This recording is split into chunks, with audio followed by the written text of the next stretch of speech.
તો જય માતાજી, જય ઉઠમ્યામાં મિત્રો. વાગી રહ્યા છે બપોરના 3:30 અને આજે જવાનું છે કોઠા. અને આજે રાકેશ આવ્યો છે મહેસાણાથી. લાઈટ બાઈટ કરો લે, દેખાય તો જો. એને બપોરે ખાધા વગર ત્યાં ઊંઝાથી બોલાવી દીધો છે. એને કીધું અમે અહીંયા ઘરે ખાવા બનેલું જ છે, તું ટેન્શન ના લે. પણ બૈરાએ આજે હરગવો ને બટાકા બનાવ્યા હતા. હરગવો નહીં, સોરી, ગવાર ને બટાકા. એટલે બહુ બકવાસ ખાવા બનાવી હતી. એટલે પછી આની માટે મેં મેગી બનાવી છે. આ કમલભાઈ મેગી ખાઈ રહ્યા છે જો. પણ આના માટે સાદી મેગી છે, બરોબર. તો આપણી માટે તીખી તીખી તમર મરદો વાળી મેગી બની ગઈ છે. તો એ બી બતાવું, મેં જાતે જ બનાવી છે, બતાવું તમને. આ મેગીમાં મેં ડુંગળી, વટાણા, મરચાં, ટામેટાં બધું મારી રીતે બનાવ્યું છે. જોરદાર, અલગ રીતે મજા આવે ખાવાની. મિત્રો, આ મેગી બનાવવા માટે તો પહેલાં એને બાફી દેવાની, પછી આ ડુંગળી, વટાણાના વઘારમાં એને તળી દેવાની. મિત્રો જો, ગુજરાત છે આ તો. રોટલી ને મેગી અને કોકા કોલા, પછી કે ફૂડ પોઈઝન થઈ ગયું. કમાલ ચી લાગી મેગી?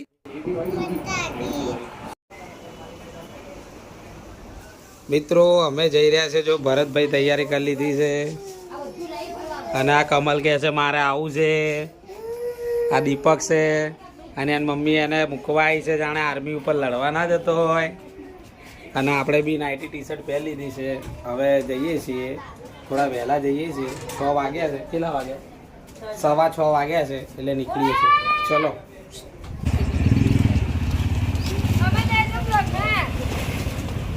હા, અમારા ત્યાંના વેપારી છે. હા, તો મિત્રો આ છે. તો હવે અમે બહાર જઈ રહ્યા છીએ. અમારે જાપાથી શરૂઆત કરીએ છીએ. જય મારી જોગણીમાં. આ અમારું જોગણીમાનું મંદિર છે અને અમે આ ગેટથી શરૂઆત કરી રહીએ છીએ. તો ચલો આગળ વધીએ. તો જય માતાજી, જય અડકમેમાં. તો મિત્રો, અમે સાબરમતી પાવર હાઉસથી નીકળી ગયા છે કોઠા જવા માટે. અમારા ભાઈબંધ ભરતની બાધા છે. ઊંઝાથી આવ્યો છે રાકેશભાઈ, અને આ છે અમારા દીપકભાઈ. તો જય માતાજી, જય અડકમેમાં લખી દેજો. તો મળીએ પછી. આ અમારા સેવા વાળા છે. મિત્રો, આ લોકો કહેતા હતા રસ્તામાં કઈ ખાવું પીવું નહીં, પહેલા હેડવાનું કરશું. ના, જો બાટલીઓ લઈ લીધી.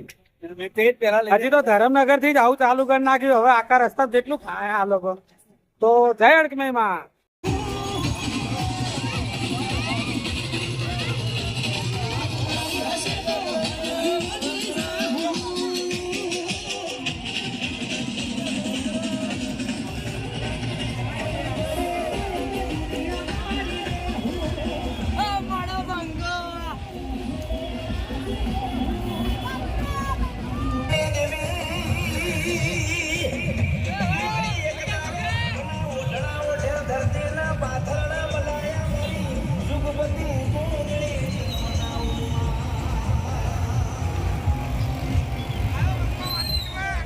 તો મિત્રો, અમે જનતાનગર ચાંદખેડા પહોંચી ગયા છીએ. ભરતભાઈ આઈસ્ક્રીમ ખાઈ રહ્યા છે, દીપકભાઈ, રાકેશભાઈ. અને હવે આઈસ્ક્રીમ ખાઈને આગળ વધીએ છીએ. અને હવે અંધારું થાય છે, એટલે અમુક જગ્યાએ બ્લોગ ઉતારશું જ્યાં અજવાળું આવશે ત્યાં, બરોબર. તો હવે ઠંડુ પેટ કરીને આગળ વધીએ છીએ. જય માતાજી.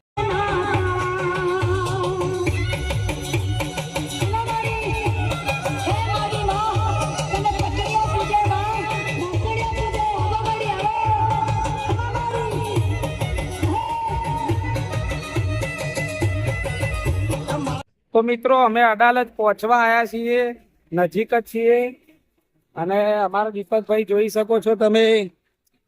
બોલો હડકમે માની, બોલો હડકમે માની, બોલો હડકમે માની. તો કેવું લાગી રહ્યું છે તમને ચાલતા ચાલતા? આ ભાઈ પહેલી વાર આવી રહ્યો છે. કેટલી ઉંમર છે તમારી? 15 વર્ષ. તમને કઈ રીતે એવું પૂછ્યું કે હું કોઠા જેવો આજે? બસ મન થયું. ચલો, મન થઈ ગયું એટલે કોઠા આવી ગયા. અને આ ભાઈની બાધા હતી એટલે અમે આવી ગયા. અને રાકેશભાઈ ઊંઝાથી આવી ગયા. તો ચલો આગળ વધીએ.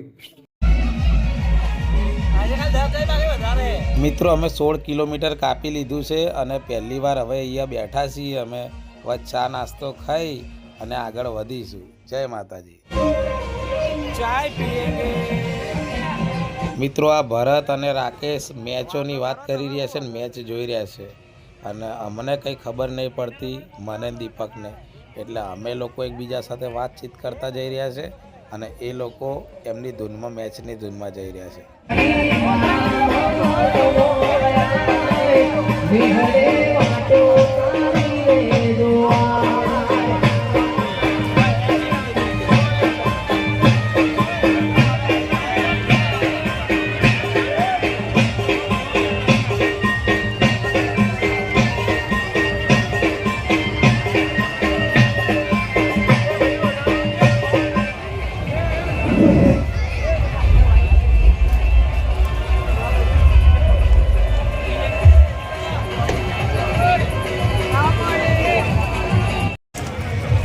મિત્રો અમે હવે જંગલના રસ્તેથી પસાર થઈ રહ્યા છે અને અહીંયા સાંભળ્યું છે વાઘ સિંહ બધું હોય છે તો મને એક સિંહ દેખાય છે હું તમને બતાવું છું.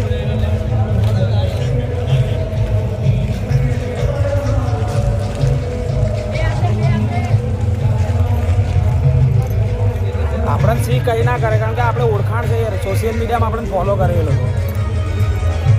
કમાન્ડો અમારા કમાન્ડો છે બળવંતસિંહ અને અમારા બળવંતસિંહ ભૈયા હાર્દિક સ્વાગત છે ગાંધીનગર એસઆરપી મગોડી જ્યારે કમાન્ડોથી અમારા ભૈયા આવ્યા ત્યારે તે માગી માગી શું માગ્યું મારી ભાવડીને દુઃખ લાગ્યું ઓ રાજા માગી માગી શું માગ્યું તારી ભાવડીને દુઃખ લાગ્યું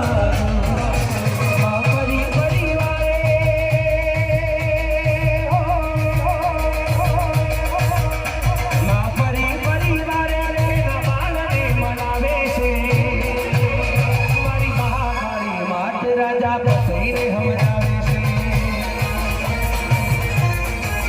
ઓ મારી પાવાવાળી માત રાજા બસઈને સમજાવે છે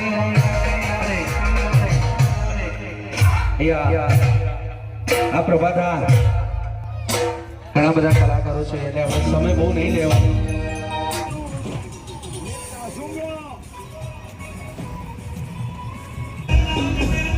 અમારો મિત્રો તો અમે કેટલા કિલોમીટર 12 કિલોમીટર બાકી છે. અમુક ખહુરિયા ભાઈબંધ લઈને આવ્યા છે તો બેહવા દેતા નહીં. આ પેલો જો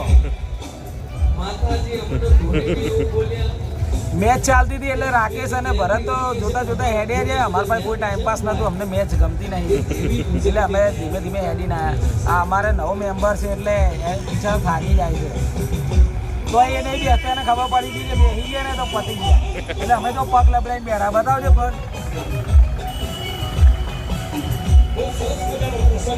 તો હવે 12 કિલોમીટર બાકી છે.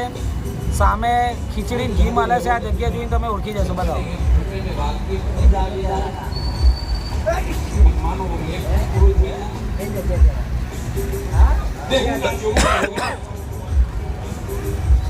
તો મિત્રો ચલો આગળ વધીને પછી તમને બતાવીશું. દર્શન તો નહીં કરાવવા મળે તમને ખબર છે તો આગળ વધશું હવે. બરાબર.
લારદીપુરથી થોડા આગળ આવે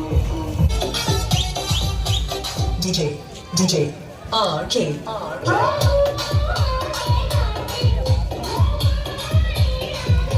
તો મિત્રો હવે અમે કોઠા ગામમાં પહોંચી ગયા છીએ અને જોઈ શકો છો કોઠા ગામનું બોર્ડ. હવે અંદર જઈ દર્શન કરી આપશું અને અંદર વિડીયો નથી ઉતારવા દેતા એટલે અમે વિડીયો નથી ઉતાર્યો, ખાલી દર્શન કર્યા છે. અને ગુડ મોર્નિંગ થઈ ગઈ છે મિત્રો, 6 વાગી ગયા છે અને તમે જોઈ શકો છો આ કેમ્પમાં જે ભક્તોએ રાત્રે દર્શન કરી લીધા છે અથવા તો સવારે કરવાના છે એ લોકો આરામ કરી રહ્યા છે. તો મિત્રો હવે અમે ઘરની તરફ જઈ રહ્યા છીએ. તો કેવું લાગ્યું ભાઈ, તમને થાક લાગ્યો કે નહીં? હાથ જોડી દીધા. તમને થાક લાગ્યો રાકેશભાઈ? ઓ ભરતભાઈ તમને કેવું લાગ્યું? અમને નહીં લાગ્યો ભાઈ, અમે તો મોજમાં. તો બસ કોઈને થાક નહીં લાગ્યો, માતાજીની દયાથી બધાના પગ શૂન્ય થઈ ગયા છે. તો અમે થોડા નારદીપુર ચોકડી આવી અને ઉબેર કરાવી છે, કેમ કે રિક્ષામાં તો જવાય નહીં. ઉબેર કરીને 3 જણા, અમે 4 જણા છીએ એટલે ગાડી આવી જશે. કાકા આવી ગયા છે, એમને બાપુનગર જવાનું હતું એટલે રાઈડ લઈ લીધી છે. હવે એ ઘેર જઈને ભૂઈ જશે ને અમે ઘેર જઈને ભૂઈ જશું. બરાબર? તો આ બ્લોગ તમને કેવો લાગ્યો કમેન્ટ કરજો. બરાબર? જય માતાજી, મળીએ પછી.